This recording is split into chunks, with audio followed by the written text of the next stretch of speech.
Des blocs à perte de vue. Les ouvriers se faufilent toute la journée au milieu de ces montagnes de béton.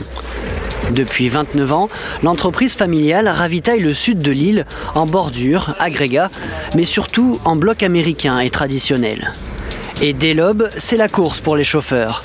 Ils livrent 3 à 4 000 blocs par jour. Mais là, en fin de compte, c'est la dernière étape du chargement du camion. En fin de compte, le camion est prêt pour livrer dans toute l'île. Sur le camion, là, il y a 600 blocs. D'accord. Vous faites combien de rotations par jour? En général, nous, on fait une moyenne de 7 rotations par jour, par camion. Moi, je suis sur la route tout le temps. Mais avant que Jean-Bernard puisse charger tous ces blocs dans son camion, il a bien fallu les fabriquer. C'est ici qu'intervient cette usine Dernier Cri, sous le contrôle attentif et permanent de 3 ouvriers spécialisés.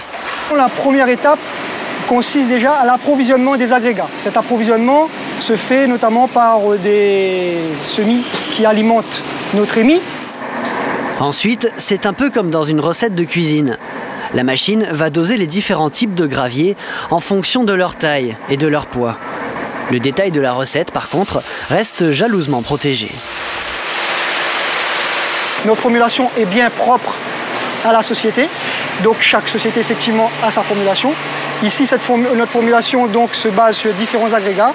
Et donc, pour pouvoir faire cette formulation, on a plusieurs dosages en fonction des trémies. Ensuite, on a les agrégats qui vont être ramenés au niveau du skip pour aller vers le malaxeur pour pouvoir faire le malaxage, le dosage des agrégats. Donc, on va voir le malaxeur maintenant. Voilà le malaxeur. Donc, c'est cette partie-là qui va permettre le malaxage, donc le mélange de toutes les matières premières, notamment les agrégats qu'on voit ici. Ensuite, il y a aussi un dosage en ciment et en eau. Ces dosages sont assez précis aussi en fonction des recettes. On a les pales du malaxeur qui vont permettre justement à bien mélanger l'agrégat. C'est comme un peu, on va dire, un fouet pour le gâteau. C'est une étape très importante parce que c'est cette étape qui va conditionner, on va dire, la qualité de notre produit en fonction du dosage des agrégats, du dosage en eau et du temps de malaxage. Maintenant que les produits sont bien mélangés, reste l'étape de la fabrication. Le béton passe dans cette salle isolée car très bruyante. Là, une machine répartit le mélange dans le moule du bloc américain. Par rapport à la vibration, le pilon il va descendre en pression avec la vibration. Du coup, le béton va prendre la forme du moule et c'est ce qui va sortir les blocs qu'on fabrique. Michael doit vérifier dans ce vacarme assourdissant toutes les caractéristiques des blocs dès la sortie de la machine. Vous faites très attention à la vibration, au remplissage, pour que les blocs soient bien remplis, bien tassés, pour que quand ils sortent de la presse, le bloc soit solide, il n'y a pas de fissures, le bloc ne soit pas cassé, soit bien tassé. En moyenne, 25 000 blocs passent sur ce tapis chaque jour. Si certaines opérations doivent se faire à la main, les ouvriers sont tout de même bien aidés par l'automatisation. Monsieur, bonjour. Ça va bien? Bien? Ça va? Ça va?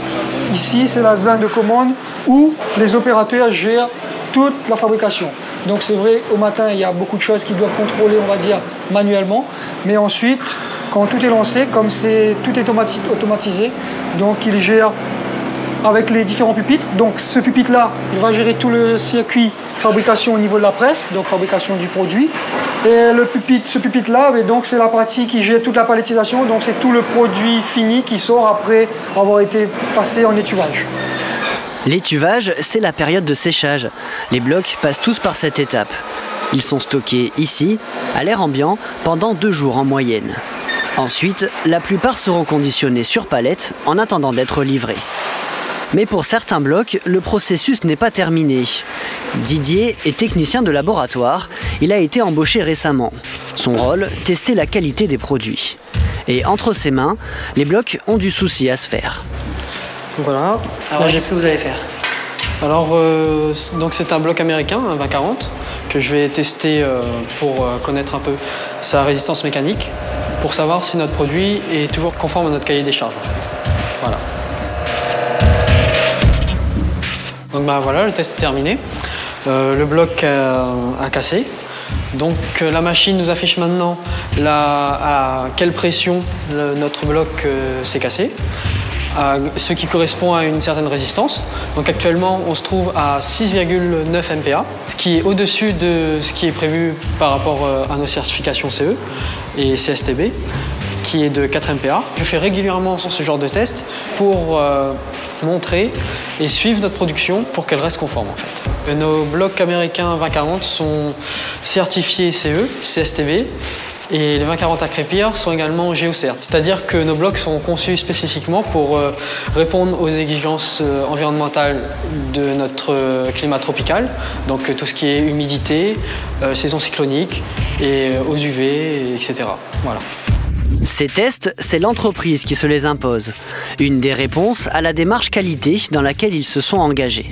Depuis 5 ans, nous avons misé sur la qualité, la recherche et le développement afin de pouvoir proposer tous les ans un nouveau produit et d'obtenir toujours plus de certifications qui rentrent en fait dans le respect des engagements qu'on s'était fixés, à savoir proposer des services de qualité qui répondent aux exigences du marché et de l'environnement. Prefabloc n'est présent pour l'instant que dans le sud de l'île. Mais à court terme, l'entreprise souhaite installer des dépôts dans l'ouest et le nord. Le but, être en mesure de livrer l'ensemble du département.